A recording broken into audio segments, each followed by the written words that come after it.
Aujourd'hui, on va voir les différents objectifs des contenus qu'on produit sur les réseaux sociaux et sur notre site internet. Ne vous inquiétez pas, comme ça a l'air un peu pénible comme podcast, mais j'ai essayé de faire en sorte de produire quelque chose, enfin un nouvel épisode qui sera un peu plus naturel que d'habitude, où j'ai peut-être un peu trop tendance à lire mes notes. Voilà, j'en ai quand même, j'ai quelques points, j'ai noté quelques points, mais d'un point de vue général, je vais essayer d'être beaucoup plus naturel.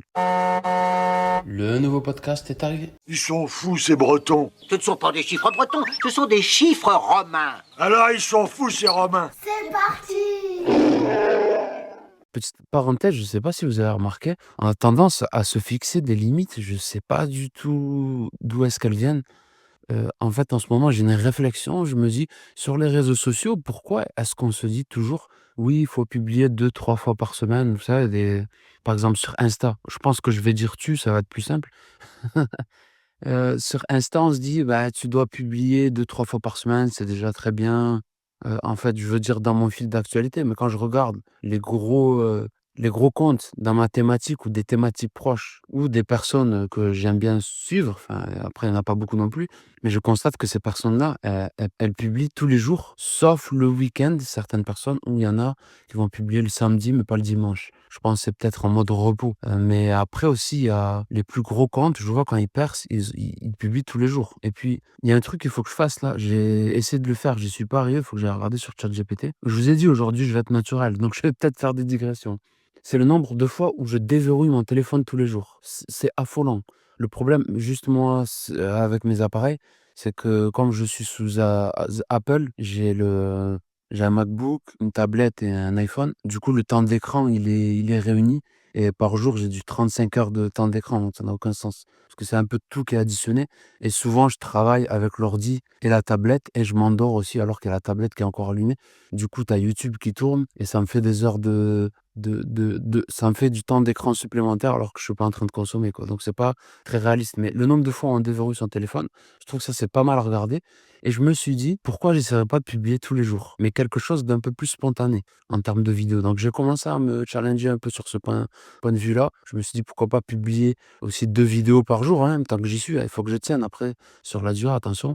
Mais le matin, je me suis dit: «Je vais publier quelque chose où c'est que je vais apporter de la valeur» et le soir, peut-être que je vais faire un truc un peu plus, détente où, je vais être dans la réflexion parce que la journée est terminée, on est fatigué, on a tous travaillé, du moins ceux qui en ont «la chance» entre guillemets. Donc voilà, je suis dans cette réflexion, donc si vous l'avez eu aussi, si vous avez avancé ou si vous avez une idée de toute façon, il n'y a pas de mieux. Juste, moi, ce que je me suis dit, c'est que c'est bête de se dire 2 à 3 fois par semaine. Vous vous rendez compte par mois, on se donne combien de fois la chance de convaincre quelqu'un de travailler avec nous? Parce qu'au final, c'est ça qu'on cherche, c'est à vendre quelque chose, une formation, un produit, mais à 2, 3 fois par semaine seulement. Et dites-vous que quand on poste, là j'empiète un peu sur la suite de l'épisode du podcast. D'ailleurs, j'ai même pas commencé le premier point de l'épisode, pour vous dire. Je vais essayer quand même de pas faire un podcast de 30 minutes, parce que je sais que, moins de 20 minutes, c'est en général ce qui est le plus apprécié, entre 15 et 20 minutes. Qu'est-ce que je disais? Oui, ce qui nous permet de toucher de nouvelles personnes, c'est de publier, des vidéos, mais pas en story, ailleurs qu'en story, en gros. Des vidéos, des images, des carousels, entre autres sur Instagram. Mais si on publie que 2 à 3 fois par semaine, c'est pas assez. Et sur TikTok, depuis le début que j'ai commencé, je fais 2 à 3 fois, par jour, mais sur d'autres thématiques, pas avec, mon compte actuel de MyBoutique. Et ça marche plutôt bien, parce que forcément, on a plus d'occasions de toucher les gens et aussi on fidélise beaucoup plus. En fait, la réflexion que j'ai eue, bon, je vais en parler plus tard. Donc je vais plutôt commencer par aborder le premier point, sinon on va pas avancer. Il faut savoir que dans tous les contenus qu'on crée, que ce soit sur notre site ou sur les réseaux sociaux, il y a un objectif commun. C'est de montrer, qu'on existe aux gens, donc pour les gens qui ne nous connaissent pas, ou rappeler qu'on existe. Donc quand ça va être en story ou même les posts, hein, quand on publie des vidéos, c'est pour, entretenir le souvenir, ce qu'il y a dans la mémoire de nos potentiels clients ou des clients qu'on veut fidéliser. Et donc, quand le gars, il reçoit la notif il faut qu'il tombe sur nous, au travers des algorithmes, sur YouTube, les réseaux et cetera. Il se dit: «Ah, un tel il a publié une vidéo», donc on se rappelle à lui. C'est comme ça, moi, qu'en tout cas, je l'ai imprimé dans ma tête. On va commencer par les réseaux sociaux, parce que le sujet du jour, c'est quels sont, ou plutôt ce sont les différents objectifs qu'on doit avoir en termes de création de contenu. Quand on crée du contenu sur les réseaux sociaux, on va avoir plusieurs objectifs en fonction de la typologie de ce qu'on va publier. Là, je parle vraiment de vidéos, images et carousel. On peut avoir, par exemple, pour objectif, et ça c'est le plus important quand on va créer du contenu. De toute façon, dans la formation que je suis en train de préparer, on va aller beaucoup plus en détail sur ce point-là. C'est extrêmement important. Avant de déterminer le sujet, bon, on peut avoir une idée du sujet, mais il faut avoir un objectif. Donc ça peut être de faire des vues en masse. Donc par exemple, pour les réseaux sociaux, dans mon domaine, je peux faire les 7 meilleurs outils IA pour créer un site internet. Bon, c'est bateau, ouais. C'est pas du tout réfléchi. On peut faire sinon les 7 meilleurs outils pour créer une infographie gratuitement, etc., etc. C'est vraiment là pour brasser de l'audience et on peut avoir on peut gagner pas mal d'abonnés comme ça, potentiellement. Après, forcément, ça va être moins précis. L'audience, potentiellement, elle pourrait être moins qualifiée que si on fait d'autres vidéos avec d'autres objectifs. Et il y a d'autres objectifs qu'on pourrait avoir aussi, c'est de vendre directement. Il y a des carousels, des vidéos qu'on pourrait faire. L'objectif, on veut vendre à l'issue de ça. On peut vouloir aussi inspirer les personnes avec du mindset. Et aussi, l'autre chose, ça peut être qu'on peut essayer de détendre, de faire rire, de toucher au sentiment, en fait, pour rappeler, par exemple, la nostalgie ou pour solliciter la compassion ou la sympathie d'une personne ou l'adhérence à une cause. Et si je vous parle de ça aujourd'hui, de tous ces objectifs, c'est parce que c'est quelque chose de très important, de majeur. C'est la première chose à observer quand on crée un contenu, que ce soit sur les réseaux sociaux ou sur son site, et on va y venir.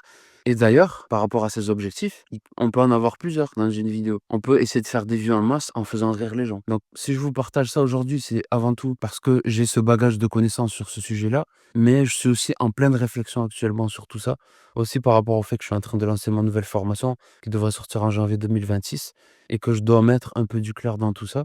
Et voilà, moi en tout cas, mon constat, c'est qu'il peut y avoir plusieurs objectifs, mais le plus important, c'est qu'il faut le déterminer à l'avance.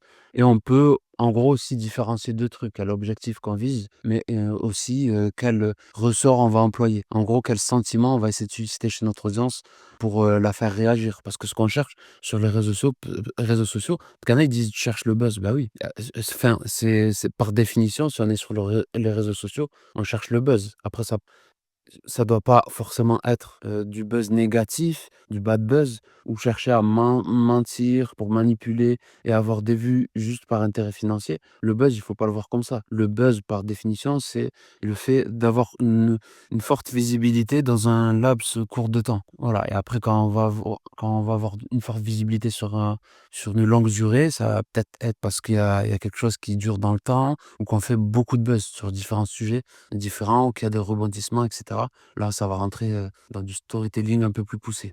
Mais voilà, en tout cas, j'espère que vous avez compris le truc. Et d'ailleurs, sur les stories, j'ai changé d'avis. C'est ce que je vous disais en début de podcast là. Du coup, c'est pour ça que je disais que j'ai un peu anticipé la suite. Mais avant, je me donnais vraiment à fond dans les stories sur Insta. Et là, je me suis dit qu'en fait, je déploie trop d'énergie. Je suis allé faire des tours des réseaux et tout. Ça fonctionne plus comme ça. Je pense que j'ai beaucoup de train de retard. Et du coup, je suis en train de changer ma manière de procéder. Et les trucs, les vidéos et tout que je faisais en story, je l'ai mis en réel maintenant. Et puis voilà, je pense que ça marchera beaucoup mieux. Je fais pas beaucoup de vues après sur mon compte, mais je pense qu'avec la récurrence et tout, en vues cumulées, ça va faire beaucoup plus que ce que je faisais auparavant, quoi. Parce que les stories, c'est très éphémère, on peut pas revenir dessus, et cetera. Et ça fait pas grandir. Ça apporte pas de nouveaux abonnés. Les stories, c'est établi, c'est clair et net, c'est limpide. Vraiment, j'ai aucun doute sur ça. Et en plus de ça, il y a l'application Edit maintenant avec Instagram.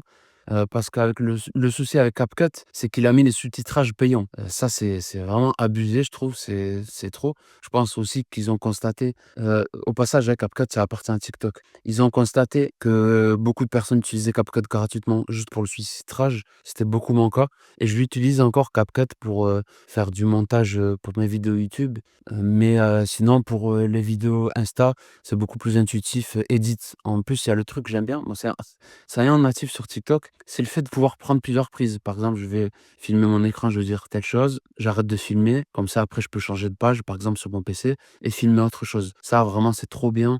Et aussi la fonctionnalité d'être mis en avant quand on utilise l'outil Edit, on est mis en avant sur Instagram, c'est super. Il y en a qui reçoivent des notifs par rapport à ça. Et c'est vraiment intuitif. Vraiment, je vous conseille de tester sur mobile. La façon de cut, les blancs et tout, c'est super, vraiment. Donc maintenant, on passe dans la deuxième partie de ce podcast, c'est la création de contenu par rapport aux articles de blog. Il faut savoir que d'un point de vue général, quand on crée du contenu sur les réseaux sociaux, à terme, on va viser un changement d'état de la personne, c'est-à-dire de simple viewer, qu'elle soit abonnée, qu'elle participe, et ensuite qu'elle aille nous laisser ses coordonnées. C'est-à-dire soit elle nous laisse son adresse mail, son numéro de téléphone, ça dépend du business, mais en général, c'est l'adresse email. Souvent, ça peut suffire quand la personne reste abonnée. Cette façon de nous laisser ses coordonnées. Elle nous laisse son Insta, et elle sera visée quand on laissera des vidéos et tout, et cetera. Le problème avec les algorithmes, c'est qu'on n'est pas sûr qu'elle la voit. Donc, nous, on cherche toujours à capturer son adresse email ou à la faire acheter directement. Et avec les articles de blog, le blog, donc comme vous l'avez vu sûrement dans la vidéo d'hier, avoir un blog, c'est obligatoire. Pour les raisons que j'ai expliquées, vous irez voir la vidéo. Et donc, comment on va faire? Donc, avec les articles de blog, on va rédiger un maximum de contenu sur différents sujets qui concernent notre thématique, qui concernent ce qu'on vend le plus précisément possible. Et on va faire des captures. Ça, je vais vous l'expliquer juste après. Mais par rapport à la création de contenu, parce que des fois, on cherche à capturer l'adresse email des gens, la plupart du temps, mais parfois, on va chercher à faire de la vente directe. Pour ça, on va créer certains types de contenus. Ça va être par exemple les comparateurs. Si le gars il cherche une tondeuse à gazon, on va faire des comparatifs de prix. Ou sinon, on peut donner notre avis sur une tondeuse à gazon précise, et cetera, et cetera. Il y a plein d'autres alternatives. Voilà. Et par rapport aux articles de blog, vraiment, le monde du web, il est assez cruel parce que souvent, ça va être la seule occasion qu'on va avoir d'accrocher la personne. Contrairement aux réseaux sociaux, où c'est que la personne, après, elle peut nous voir plusieurs fois à cause de l'algorithme, à cause des partages des autres, parce qu'elle est abonnée, parce qu'elle participe, du coup, elle nous voit plus souvent dans son algo, et cetera, et cetera. Mais avec le web, sur les articles de blog, il va falloir être beaucoup plus direct, aller à l'essentiel. Et pour capturer les emails, du coup, ce qu'on fait, c'est qu'on va mettre une fenêtre pop-up, par exemple. Vous savez, c'est les trucs qui apparaissent là. Télécharge cet e-book gratuitement. Ça marche encore, hein, entre guillemets, fin de parenthèse, je vous le précise.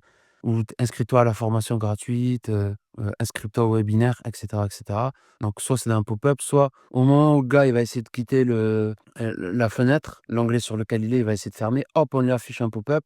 Après, il peut être au milieu de la page, le pop-up, ou il peut être en bas à droite, juste en haut de la page, en bas, ou même, après, là, c'est plus un pop-up, je ne sais pas du tout comment ça s'appelle.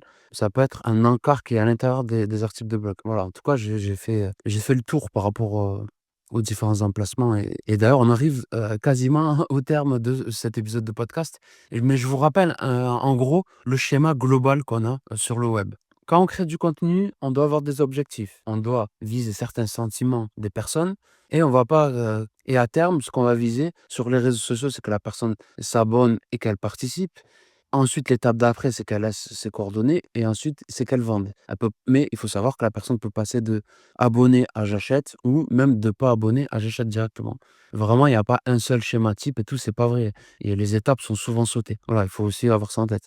Mais en tout cas, quoi qu'il en soit, quand on crée du contenu, l'objectif, c'est l'argent, les gars. C'est de vendre. Et quand on crée du contenu sur les réseaux sociaux et sur les sites des autres, parce que oui, quand on fait des collabs aussi sur d'autres sites, en articles sponsorisés ou autres, c'est la même chose. Ce qu'on cherche, c'est à entrer dans la tête de la personne pour qu'elle se rappelle de nous un maximum et qu'elle nous lâche ses coordonnées. C'est vraiment, ça doit être obsessionnel, vraiment, avoir le mail ou le numéro de téléphone de la personne pour ensuite avoir une chance supplémentaire de la convaincre d'acheter.